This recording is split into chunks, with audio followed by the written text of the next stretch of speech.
Suns fans, you know what time it is in the PHX. Empire of the Suns. Phoenix Suns. Empire of the Suns. The Empire of the Suns podcast is brought to you by Sonic. Drive to your nearest Sonic location and don't forget to order your half-price drink or slush anytime in the Sonic app. Hello there, and welcome to the Empire of the Suns podcast. My name is Kellan Olson, joined as always by Kevin Zimmerman. What's up, man? Week out from the deadline. How are you feeling? Good, ready to go. It's that time of year. Playoffs, deadline, draft, kind of the three big ones. Off-season, I guess, is a fourth, like July 1. Or like kind of like the four big time periods where we just know we're going to be busy, and busy we will be. Things are percolating. Suns land since our last podcast, I don't think much has changed other than the outside things. But this episode will probably touch on everything that you need to know. Get into it. We posed some Q&A prompts on the tweet machine, and we're going to go over your guys' big questions about the Suns heading into the deadline, basically. That's what this podcast is going to do. So this is going to jump around, that kind of thing.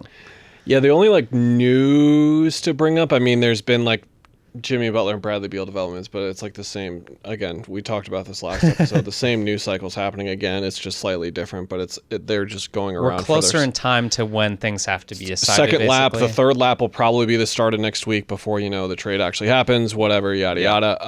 DeAaron Fox is the Kings are open to hearing from teams about DeAaron Fox because DeAaron do not want to re-sign with the Kings, which is the surprise. That is the always interesting, they can give you that supermax where you make $70 million a year, but he'd have to play for the Kings, and I don't know if he wants to do that anymore. Reportedly, San Antonio is the top of his interest, which makes you think the Spurs could trade for him within the next week. But if you're the Spurs, you're if we know he wants to come here, then we're not giving up anything for him. We'll just sign him in a year and a half. They don't have a rush to get him right now, unless they're really eager to get in the play-in or above that and get into a playoff spot this year. I don't think it matters too much to them based on the way they went about their offseason. I think the only notable thing here from a Suns perspective is that opens the door to more multi-team trades where a Fox deal, whether he goes to Miami, whether he doesn't, gives you different alternatives now to finding that salary that Miami sort of needs. Yeah, the other one development that kind of has something to do with this is the Bulls and Zach LaVine. It was kind of loosely talked about, the Suns were seeing if the Bulls would want Bradley Beal. It doesn't make sense at all, but Brian Windhorst said that that ask actually happened. But I think more broadly that is another team, Bucks included too, with Middleton and that kind of thing. But there's just enough teams to see something wonky and crazy possibly get done. It's just a matter of I don't see how all these things are gonna connect, but in theory they could. Let's get to the questions. Logan has our first one up. He asked us if we think the Suns' recent play has them rethinking making a deal at the deadline. Logan, how I would answer this question is I think their thinking was pretty concrete as it is. I think even if they would have went 4-8 over these games as opposed to 9-3, the only thing they were going to be looking to do was to improve the roster. I don't think blowing it up is ever something that they've even considered. We're not going to sit here and argue if they shouldn't. That's stuff of the past, but I think that they want to make the team better. It's just a matter of how they can do it. And the difficult thing is if it's not Jimmy Butler, all the trade candidate names that we hear make more than Yusuf Nurkic and less than Bradley Beal, which means the Suns basically can't trade for them. Yeah. I would add nothing's really changed on a player front. I think we're coming off the Clippers game, which is probably, the first half might be the most optimistic anyone's felt in months, or a month at least. So, yeah, I mean, that makes you think, okay, this isn't completely dead in the water, maybe, but that's only one game. And yet, to your point, it's this roster still needs to improve, even if they're playing better defense, even if, we maybe have found rhythms. Nurk, for example, that seems, I guess, that we can bring that up. Said he didn't talk for 2 months. Bud kind of said otherwise. So, that's on the table. To me, I think the interesting thing is, do they make a move to improve the roster on the margins? I can't see anything that would absolutely blow me away. Even if you move Nurkic with a first-round pick, like if I'm moving a first-round pick, even if it's pick swapped, I need something good back. It's hard to see who that would be. That would like, there's no Nick Richards left over. That's just like, oh yeah, Suns need to go out and get that guy.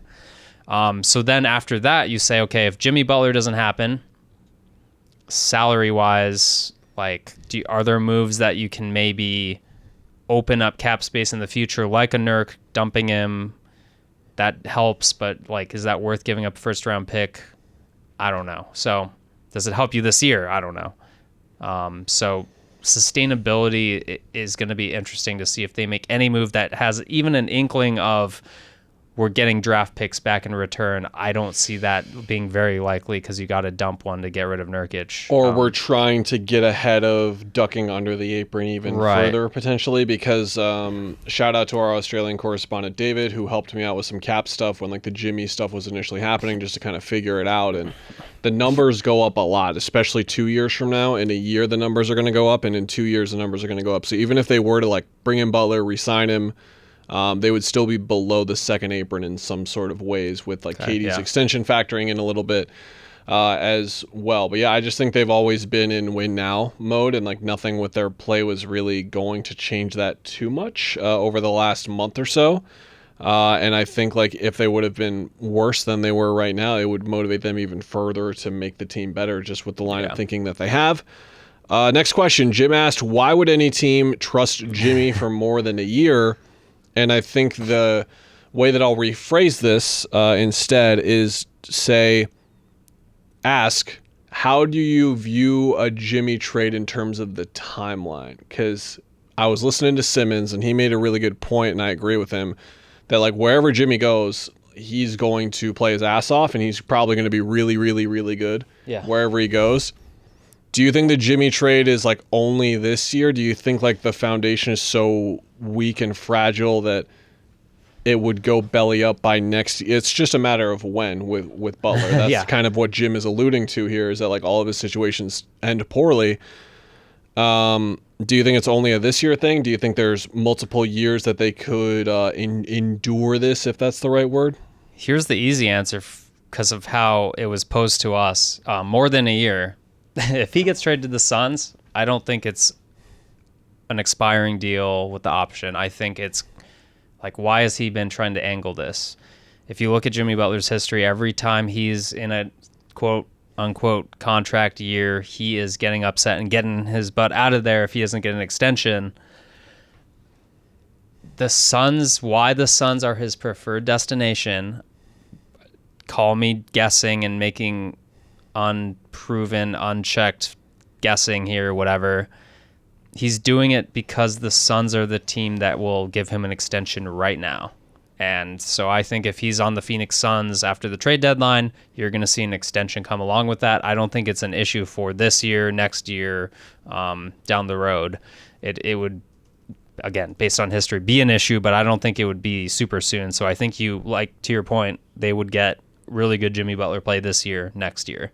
And maybe that's all you need to worry about, and then worry about it later. I don't know. So I've been kind of like lying to myself maybe and saying I'm excited to see this happen just because I love the drama aspect of it.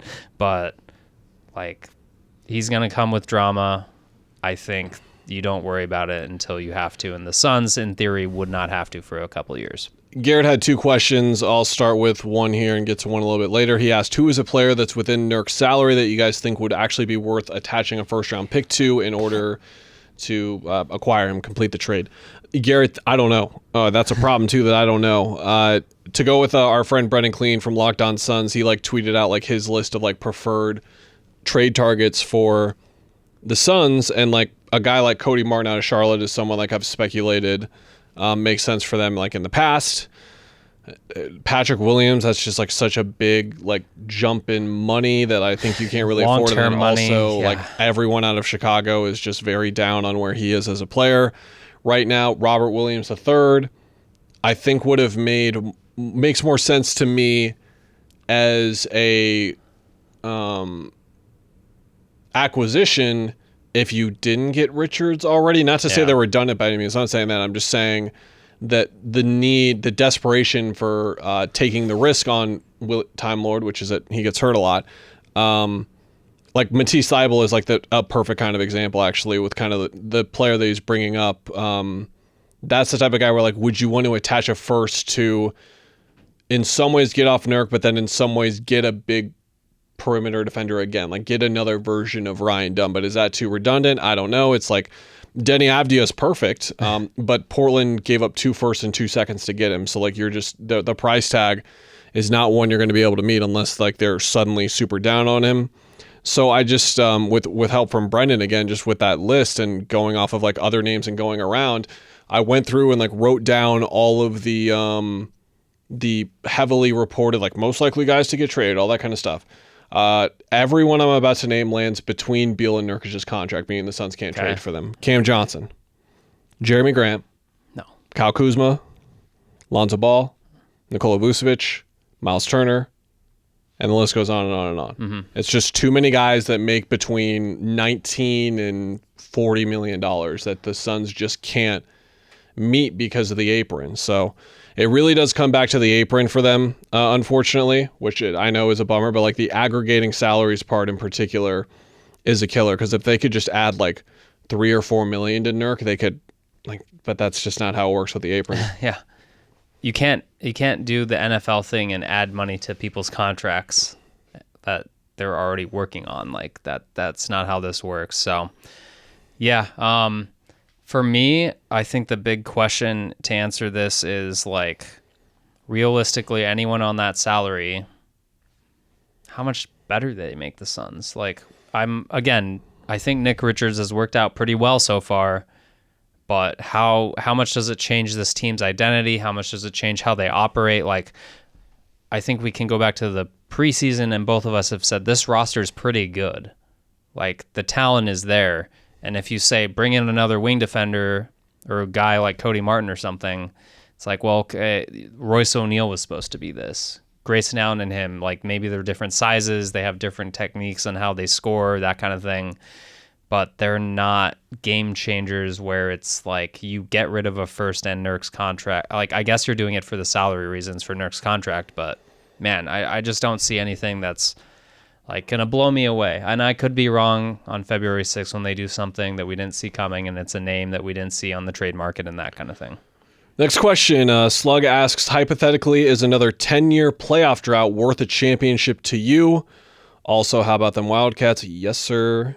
As I've always said, you just got to take the highs with the lows with Caleb Love. You just have to believe in him, and if you stop believing in him, great. Like, go root for another team. Like, I'm glad Twitter. This is our guy. It has to be our guy. We have to just ride it out.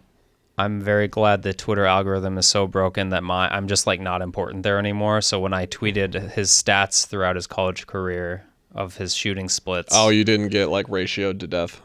It was like as he was 0 for 9 or 10, and then he hit one like a minute after I posted that, and I just said thank you, and luckily it looked a lot better after he hit the game winner and a bunch of overtime threes. So to Slug's question, we can only answer from our perspectives, which are as people covering the team. I would say yes. Now I think a lot of fans would say yes.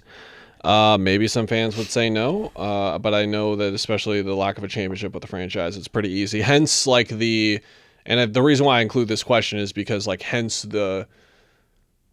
we see reason within what they're trying to do. Like, it's not that we look at this and it's like it's totally idiotic, it's so brain dead, all this kind of stuff. It makes sense, like why, and like why you would just keep pushing for it. But it's just the whole thing we've talked about for a while now. But like the push for that. In the chance of further pushing yourself further down in the rebuild in the future, it makes sense.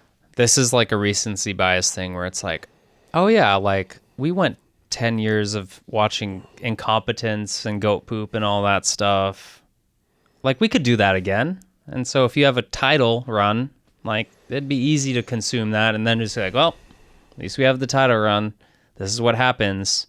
I mean, like how Suns fans showed a really good they did a really good job of being miserable, like when they were just drafting top 5 all the time, in the lottery all the time.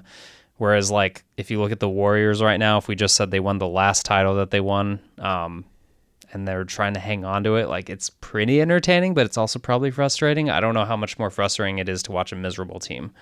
At some point, it becomes funny. Another question from Garrett. If you were in charge of the Suns, would you explore trading Tyus for draft capital since there's realistically no chance he's back next season? And do you think he could return late first or just some seconds? What say you? That's a good question. We haven't brought it up this much because I think we've been distracted by other things, obviously. But the only thing on trading him is you don't get like salary-wise much coming back. You're basically giving up your starting point guard. You're probably like, if you say we have Monte Morris, I guess you could argue that. His role has kind of dwindled a little bit. But yeah, I just don't know, again, how much the return is. And if you do get draft picks, maybe you consider it, though, right? I think so. I think that it's something to discuss because Tyus Jones is effectively like a 6'1", 3-and-D wing now, which is not how you use Tyus Jones. Yeah. And there are going to be games if they happen to make the playoffs where he's only going to play like 13 minutes or something. There are going to be a couple of games like that in the regular season now, especially if they come back fully healthy, especially if like this is their roster and it's not, it doesn't take like 2 or 3 players for one. If they are to get the Jimmy deal done in that kind of way, I think it's something to discuss for sure. And I think that that's part of like the quandary that they are in, because there are certain situations where this would make sense and you could still like contend. Like I see stuff where the Celtics might trade Jaden Springer because like they like for tax reasons or whatever, and it's like, oh great, like you can like turn Jaden Springer into a successful NBA player and then just trade him because you're the Celtics and you already have like Peyton Pritchard and Derek White and Drew Holiday, and that's fantastic. There are certain teams that are in those positions. I don't know if the Suns are, and Tyus is still, he's been way better with the new role than like he has had any right to be. Like he's legitimately still been pretty impactful. Yeah. For them, but of course, like you're only getting such a small percentage of what he is as a player by playing him off the ball as much as he is still playing on the ball a bit, but like especially with Monday and how things are trending with the pace they're playing with and all that kind of stuff, it's certainly not going well. Last question. Cody, our long friend Cody Hunt, who always he's diligent with this record that he's tracking, which is that the Suns, I believe the record, and I'm sorry Cody for not knowing this off the top of my head, like 100% sure, but I'm fairly sure it's the Suns have the record for most games in a row with a three-pointer hit or whatever. Oh. So Cody will always tweet when they hit a three and like update it and stay diligent with it, and I respect that. Yeah. All right, Cody said let's assume the Suns don't make any trades, and they do make the playoffs, which he noted were 2 big assumptions. Which players do you think will be in the playoff rotation? Which players do you think will have their minutes increased or reduced most in the playoffs? So let's just get KD and Book out of the way. Yeah. Like they're going to play at 40+. We know that. That's already happening. Center, I'll come back to it. We'll come back to it. Who's playing the third most minutes?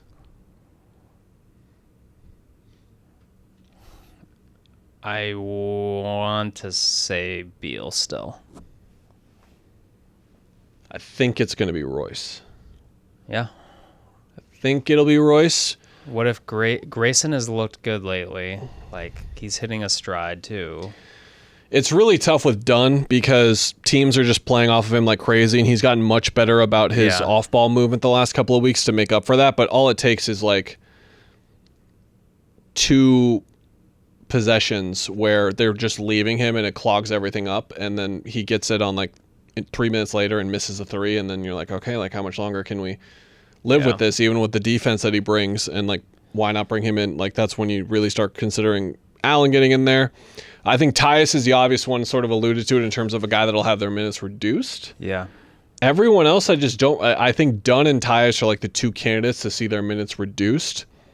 And then I would say Monday was a good example of, I think we've talked about it on here a little bit, but we'll talk about it more. And just like, there's a lot for Nick Richards to pick up, as we're seeing. We talked about this when the trade happened. We're going to continue to emphasize it. It's just a lot for him to pick up.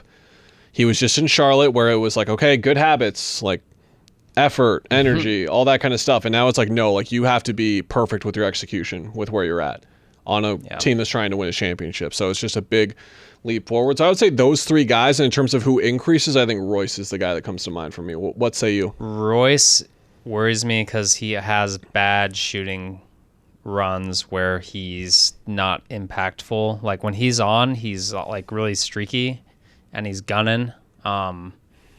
Like last year playoffs, he kind of struggled, and like if you look at his playoff history, he's not shot well, and that's going to hurt him. So I still think Beal would be number 3. Nick Richards, it's obviously hard to judge, but I'd say he's still good for like 25. Mason Plumlee probably is going to drop, and I do think, I don't know, I keep getting bothered by these Clippers games because they act so irregular against the Clippers for whatever reason the last 2 years, where they go out of character for them. I feel like the Suns will go to more small ball in the playoffs and you know, put KD at the 5, Dunn at the 5, whatever, that kind of thing. So I think, how many players did we name? Like Mason might not even be in the rotation. So 2 centers. I think he's going to be in the rotation. Yeah, I think he kind of has to I thought be. the last like couple games plus Oso getting moved were like indicative of I saw some trust level for Budenholzer with Richards and Iguodala with what they're trying to do the rest of the year, which is win as many basketball games as possible. I saw some advanced defensive stats. I don't even remember what it was, but it was actually like Mason Wesley. I'm not sitting here saying the eye test is doing him favors by any means. Right, I'm not right. sitting here trying to cap for him and saying he deserves minutes, but I'm just saying, again, Abdul Nader rule. Why is the guy on the floor? Yeah. He's on the floor forgot because about he that knows guy. exactly where to be, what to do, and all that He kind of does stuff. something that no one else does. Execution isn't great sometimes. It certainly isn't great, but he knows where to be. He's been around a really long time. He can pick up on like little changes that the coaching staff wants to make. Like Richards had like 5 separate conversations with the coach within the first 5 minutes of that game. Mm-hmm. And I was like, okay, going to take a while. Like, Yeah. I had been saying that, but it's going to take a while. Thanks everyone for your questions. We really appreciate it. Yeah. I predicted that the next time we would podcast was Jimmy Butler trade. Didn't happen. The next podcast we do will either be the Suns made a trade and we're here to talk about it, or the Suns did not make a trade and we're here to talk about it. I think they're going to make a trade, and I think they're going to have Jimmy Butler.